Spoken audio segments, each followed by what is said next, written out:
Lionel മെസ്സിയെ കേരളത്തിലേക്ക് കൊണ്ടുവരുമെന്ന് കേരളത്തിന്റെ കായിക മന്ത്രി അബ്ദുൾ റഹ്മാൻ പറഞ്ഞതിന് പിന്നാലെ കുറച്ച് കഴിഞ്ഞിട്ട് ഗോവൻ മിനിസ്റ്റർ ആയിട്ടുള്ള ഗോവിന്ദ് ഗൌഡെ പറഞ്ഞിരിക്കുന്നു ക്രിസ്ത്യാനോ റൊണാൾഡോയെ ഗോവയിലേക്ക് കൊണ്ടുവരുന്നു. ക്രിസ്ത്യാനോ റൊണാൾഡോയെ ഗോവയിലേക്ക് കൊണ്ടുവരും എന്നത് വേണമെങ്കിൽ ഒരു പരിധിവരെ നമുക്ക് വിശ്വസിക്കാം. കാരണം കേരളത്തിലേക്ക് വരുമ്പോൾ ഇവിടെ പ്രോപ്പർ ട്രെയിനിങ് ഗ്രൗണ്ടോ മറ്റ് ഫെസിലിറ്റികളോ അല്ലെങ്കിൽ ഒരു ഫിഫ സ്റ്റാൻഡേർഡ് നിലവാരത്തിലുള്ള സ്റ്റേഡിയമോ കാര്യങ്ങളോ ഒന്നുമില്ല. ഗോവയിലേക്ക് നോക്കുകയാണെങ്കിൽ ഗോവയിൽ അത്യാവശ്യം മെച്ചപ്പെട്ട സ്റ്റേഡിയം ഉണ്ട്.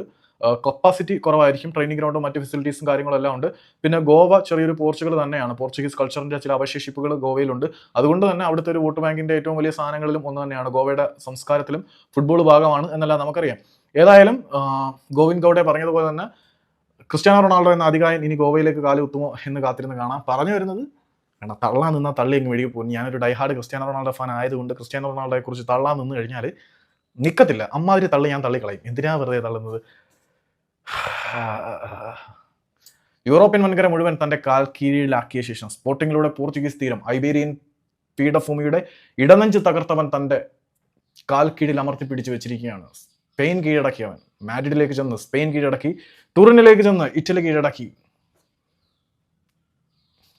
ഓൾഡ് ട്രാഫോർഡിലെ ചുവന്ന ചെകുത്താന്മാരുടെ പ്രിയപ്പെട്ട ലക്കീലാടായവൻ ഇപ്പോൾ മരുഭൂമിയിൽ തന്റെ നൃത്തച്ചൂടുകൾ അവസാനിപ്പിക്കാതെ പ്രകടിപ്പിച്ചുകൊണ്ടിരിക്കുന്നു. ഇനി ഇന്ത്യൻ മണ്ണിലേക്ക് അവന്റെ പാദസ്പർശനത്തിന് വേണ്ടി നമുക്ക് കാത്തിരിക്കാം. പ്രായം തളർത്താത്ത പോരാളിയുടെ കോൺക്രീറ്റ് കാലുകൾ ഇന്ത്യൻ മണ്ണിൽ കാലുകുത്തുന്നത് കാണാൻ ഗോവയുടെ ഓളപ്പരപ്പുകളിൽ അവൻ കൂടുതൽ കരുത്തോടെ വീശിയടിക്കട്ടെ. ക്രിസ്ത്യാനോ റൊണാൾഡോ, സാന്റോസ് ഇന്ത്യൻ മണ്ണിലേക്ക് വന്നാൽ കൊള്ളാം, വരുമായിരിക്കും.